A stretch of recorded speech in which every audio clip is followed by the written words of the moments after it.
నమస్తే, welcome to our channel. నేను మీ సిరి.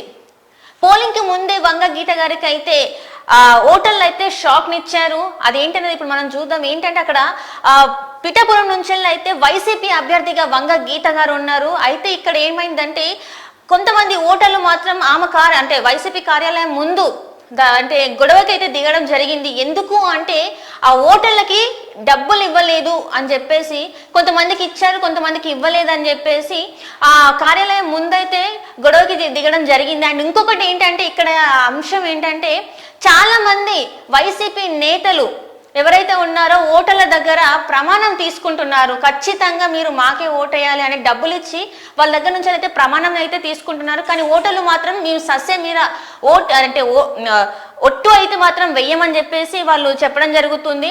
వాళ్ళు ఇంకొక ఏంటి చాలా వరకు ఇప్పటి వరకు చూసాము, డబ్బుల గురించి అంటే గుళ్ళకి రమ్మని, ఇక్కడికి రమ్మని, అక్కడికి రమ్మని అని వాళ్ళని పిలిపించుకొని వాళ్ళ పార్టీకే ఓటు వేయాలని చెప్పేసి ప్రమాణం చేయించుకోవడం, ఇవన్నీ కూడా చూస్తుంటే వైసీపీ అసలు వాళ్ళ ఆ నేతలు ఏం చేస్తున్నారో అర్థం కాని పరిస్థితిలో ఉన్నాం. అండ్ పిఠాపురం నుంచి మనం చూస్తున్నట్టయితే అక్కడ జనసేన అధినేత పవన్ కళ్యాణ్ గారు పోటీ చేస్తున్నారు. ఇటు చూస్తున్నట్టయితే వైసీపీ నుంచి అయితే వంగ గీత గారు పోటీ చేస్తున్నారు.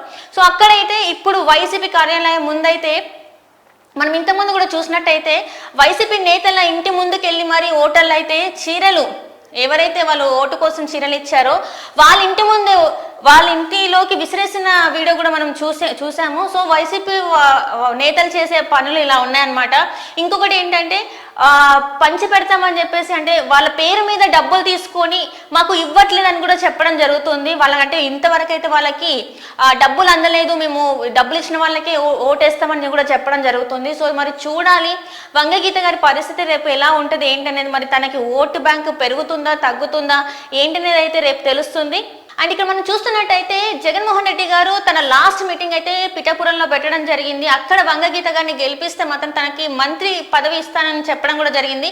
మన పవన్ కళ్యాణ్ గారికి కూడా అక్కడ చూస్తుంటే ఫ్యాన్స్ అయితే చాలా వరకు ఎక్కువనే ఉన్నారని చెప్పాలి. అండ్ తనకి ఓటు బ్యాంక్ కూడా 1,00,000 పైన పోలింగ్ జరిగే అవకాశం ఉందంటే 1,00,000 పైన మెజారిటీతో గెలిచే అవకాశం ఉందని చెప్పేసి చాలా వరకు అయితే మనకి వార్తలు అయితే వస్తున్నాయి. మరి ఈసారి చూడాలి, మరి ఇటు సైడ్ వైసీపీయా లేకపోతే మన జనసేన అంటే అక్కడ చూసినట్టయితే ఒక పోటాపోటీ నడుస్తుంది.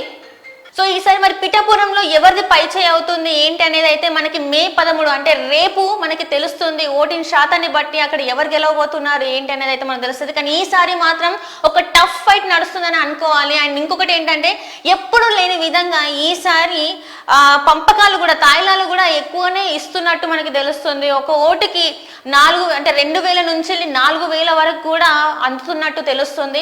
అండ్ అట్లనే అందని వాళ్ళు ఎలాంటి ఏమంటారు గొడవలకు దిగుతున్నారో కూడా మనం చూస్తున్నాం. ఒకరేమో నేత ఇంటికి వెళ్ళి, కొందరేమో నేతలు ఇంటికి వెళ్ళి వాళ్ళ మొహాల మీదనే చీరలు విసిరేయడం. అండ్ ఇంకో కొందరేమో ఆ కార్యాలయం దగ్గరికి వెళ్ళి మాకు డబ్బులు ఇవ్వలేదని, అండ్ ఇంకొకటి ఏంటంటే ఓటు కోసం మేము ప్రమాణం అయితే చెయ్యమని చెప్పేసి కర్రాఖండిగా చెప్తున్నారు. మరి చూడాలి రేపు మే 13న ఎలాంటి అంటే ఏ సైడ్ ఉన్నారు ప్రజలు అనేది అయితే మనకి స్పష్టంగా ఒక క్లారిటీ అయితే వచ్చే అవకాశం ఉంది. సో చూద్దాం మరి రేపు ఏం జరుగుతుందో.